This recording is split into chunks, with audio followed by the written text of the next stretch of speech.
Otep à tous, bienvenue sur la chaîne des panafricanistes par essence, par conviction et par excellence. Celle des citoyens kémites par nécessité et obligation de combat.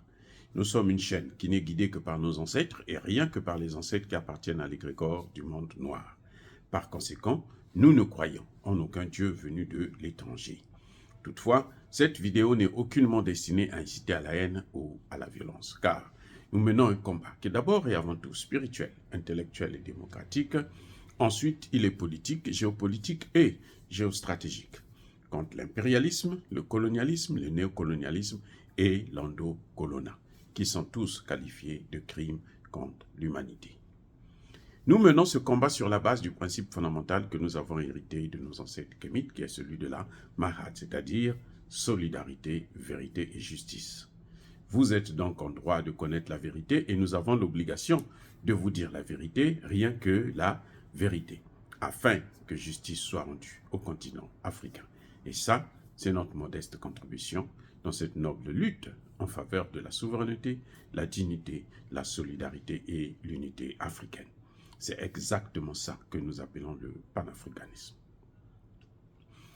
Bien-aimés frères et sœurs, en Ukraine, tout homme de 18 à 60 ans n'a pas le droit de quitter le pays. C'est un décret présidentiel. Tout homme, à partir de 18 ans jusqu'à 60 ans, vous n'avez plus le droit de quitter le pays sans autorisation spéciale. Alors, pourquoi? Parce qu'à tout moment, on peut vous prendre pour vous amener à la guerre. Parce qu'à tout moment, on peut vous mobiliser pour aller faire la guerre, pour défendre la patrie. Vous voyez comment ça se passe? Et ça, je crois que Tshisekedi devrait comprendre ça. Quand on est en guerre, quand le pays est attaqué, vous avez l'obligation de vous battre. Vous avez l'obligation de mobiliser tous les hommes, d'abord, pour aller combattre. Et Tshisekedi ne le fait pas. Et vous voyez la différence, le traitement, c'est que les Nations Unies, les États-Unis et les Nations Unies demandent à Tshisekedi de négocier avec Kagame. Parce que ce sont eux qui sont derrière Kagame. Tu dois négocier avec lui. Le problème, c'est au Congo. Ça se passe au Congo. Un problème congolais, on leur demande de négocier. Mais les autres, on ne leur demande pas de négocier. On leur demande de faire la guerre.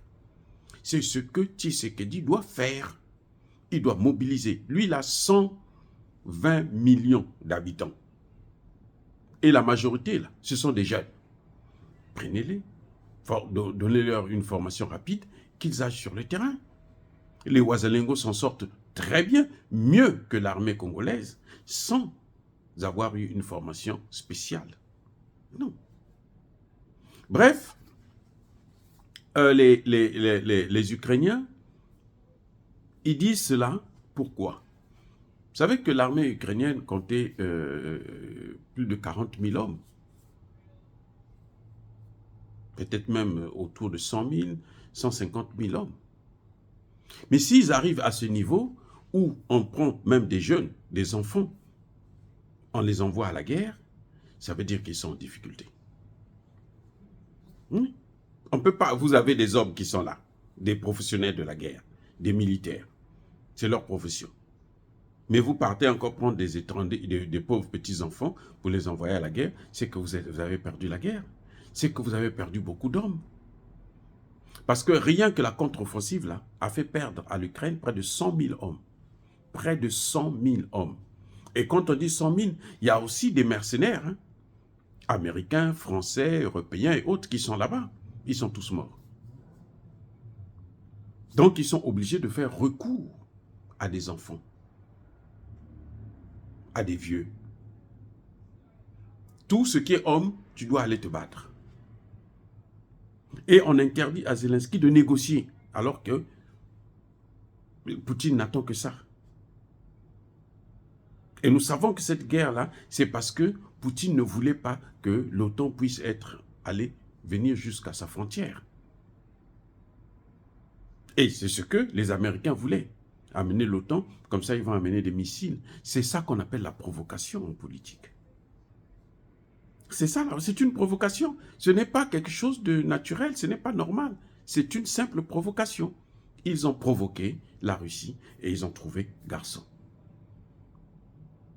Et l'Ukraine est maintenant en difficulté. Elle a perdu tellement d'hommes que le service qui s'occupe de suivre, hein, de valider les capacités physiques des militaires, la directrice a été virée. Oui, parce qu'elle connaît tout. Ceux qui vont sur le terrain, ceux qui reviennent. Pourquoi on est obligé de prendre des jeunes, des enfants, parfois même jusqu'à 16 ans? Parce que, effectivement, pour ne pas que les gens puissent connaître la vérité, on est obligé de camoufler. Mais c'est une situation terrible qui est en train de se passer en Ukraine. Et ça doit nous donner des leçons. Si chez eux, là-bas, c'est comme ça qu'ils font, chez nous, mais ce n'est même pas la peine. Ce que je ne comprends pas, c'est qu'ils ont des difficultés là-bas, ils préfèrent envoyer leurs soldats, même au Mali. Au Mali, on a trouvé un drapeau ukrainien. On a trouvé beaucoup de Blancs qui sont morts lors des combats avec l'armée malienne. Beaucoup. Mais ce sont lesquels? Mais ce sont, pour certains, des Ukrainiens. Donc, les Européens ont formé des Ukrainiens, au lieu de les envoyer sur le terrain ukrainien, ils les ont envoyés en Afrique. Vous voyez, pour aller renforcer le terrorisme. C'est incroyable, ce genre de... Et ils sont en train de tout perdre, parce que vous ne pouvez pas suivre 2 lièvres à la fois. Vous pouvez rater les deux. Ils ont perdu le Mali, hein, c'est fini là. Ils ne reviendront plus, quel que soit ce qu'ils vont faire. Ils sont en train de perdre aussi l'Ukraine. Parce qu'aujourd'hui, le chef d'état-major est candidat à l'élection. C'est Zelensky, ayant peur de perdre, il a arrêté, il a suspendu, il a décidé de ne pas organiser les élections. C'est la démocratie, ce sont des démocrates. On oblige bien à Tshisekedi d'organiser les élections alors qu'il y a la guerre à l'Est. Donc c'est la même chose. Voyez-vous? Donc, bien-aimés frères et sœurs, encore une fois de plus, dire cela, c'est inciter à la haine ou à la violence. Non, Yaba colère veille malem. Encore une fois de plus, soyez bénis. Je persiste et je signe. Soyez abondamment bénis par le Dieu des Kémites et par nos ancêtres angélisés.